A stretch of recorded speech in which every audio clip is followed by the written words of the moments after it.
Today I am not driving my Lyft. I am cooking like the organic maid used to do, because they don't pay me enough to drive in inclement weather.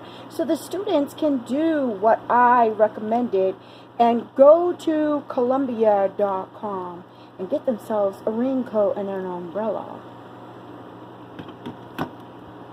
Why am I cooking?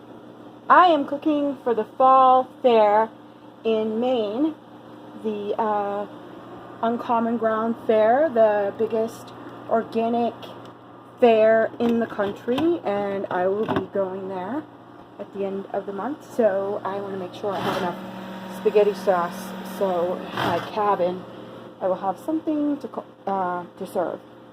So there you go. 1 minute of what I'm doing today. The organic maid. Yay. Dishes and cooking.